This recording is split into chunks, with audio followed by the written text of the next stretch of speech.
Hi guys, so welcome back. So for this video, we will be discussing about aggregate planning. All right, sige, let's go ahead. Let me just share my screen real quick. Okay. All right.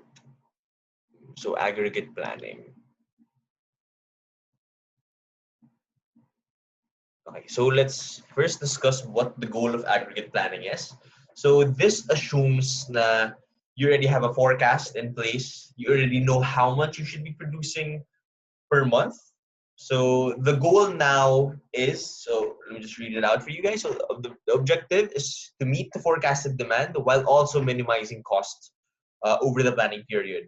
Note that the plan looks at production in the aggregate level, so the family of mowers, not as a product by product breakdown. Okay, so what this means basically is since you know how much you should be producing per month from your forecast, the next thing that you have to do is actually finding out how you're going to do this exactly while also minimizing the potential costs.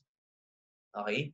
So the second bullet point, it notes that the aggregate plan is looked at on a parang overall sense. So or parang this means if you have multiple products, kung ano sabihin natin you sell wallets and you also sell caps, you also sell bags, you'll look at it on an aggregate so parang magkakasama sila lahat. Actually, sorry, that's not really a good example. More of similar products are actually produced in aggregate. So if you had like three different styles of wallets, you take this as a whole. You won't really be breaking it down on a product per product basis. So this is essentially the goal of aggregate planning, being able to meet the forecasted demand while also minimizing the costs. Okay, so it's about balancing. So it's about balancing production with fluctuations in demand. Kasi um,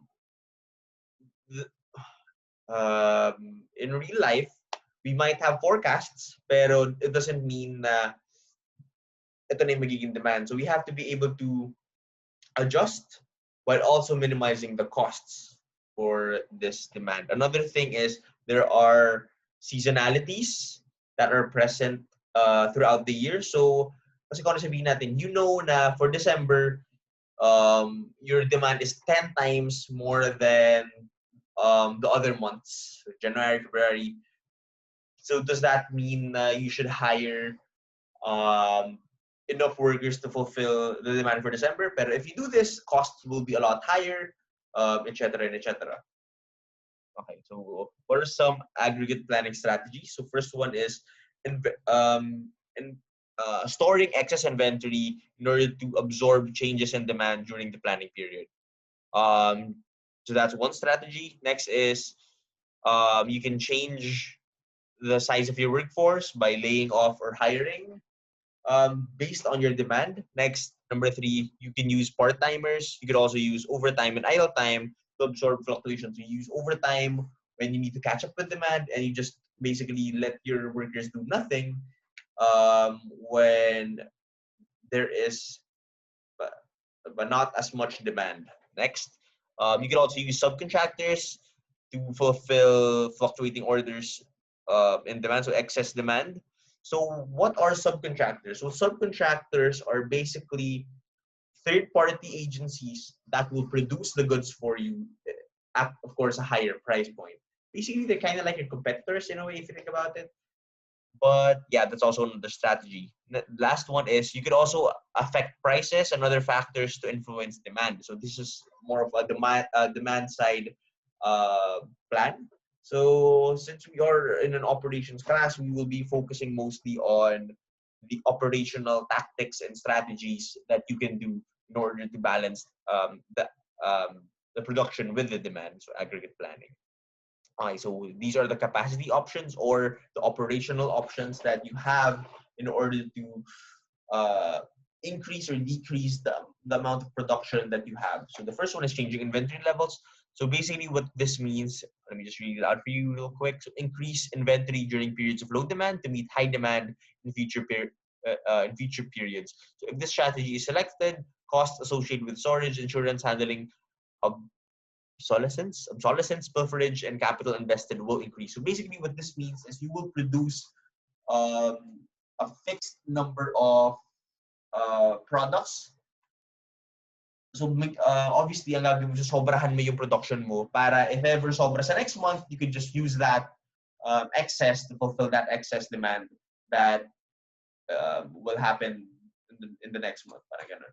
So for my previous example, sabihin natin, sobrang lakas ng demand for your product during the burn month, so November and December. So what you can do essentially is in the months previous to that, you can already increase the amount of demand you're producing para you can just store it. So para isa-spread out mo. Okay.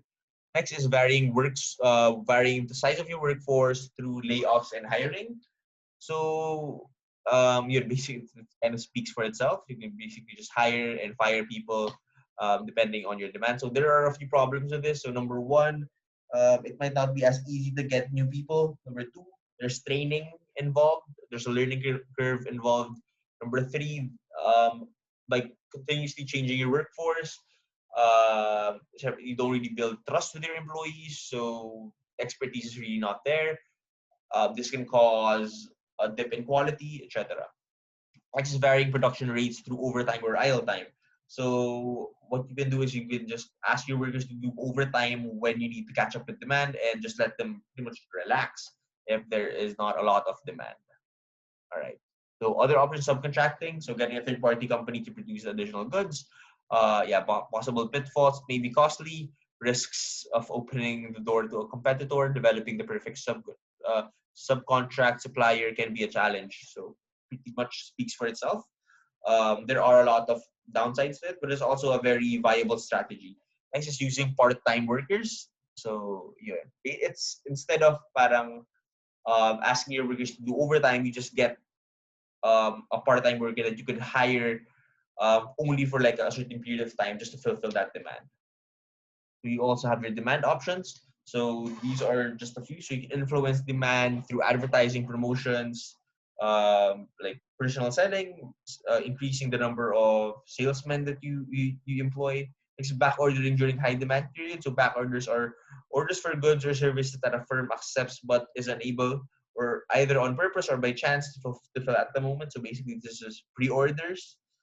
Pre-orders is an example of back orders. So what are pre-orders? So you're basically allowing people to buy your product even if it's not produced yet, with the promise that you will be able to deliver it at a later date. Next is counter seasonal product and service mixing. So what you can do is if you're selling one product that has seasonality, what you can do is you can produce a similar product. Not a similar product, but a complementary product that kind of offsets that seasonality in demand. So for example, if you're producing swimsuits, you'd also use your facilities, use your workers to produce winter wear, jackets, etc. So it kind of evens out. But there's no idle time when one product is off season.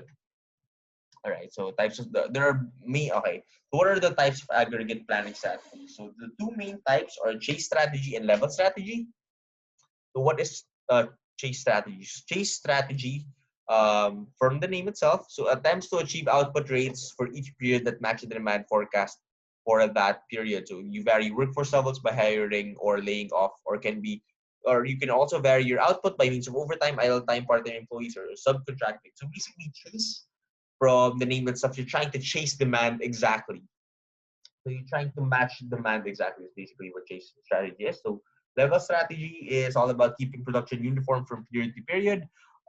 You keep production at uniform levels and may, number one, let the finished goods inventory vary to buffer the difference between demand and production, or two, find alternative work for employees. So basically, you keep your workforce constant at the constant daily hours that they need to kind of use working. So you just you produce excess inventory in order to fulfill excess demand in the future. So basically, that's what level strategy is. So you don't change your production level to keep it at a constant level. That's why it's called level strategy. Okay. So in the next video, we will be um, tackling an example on the comparing aggregate planning strategies. So yeah, see you guys there.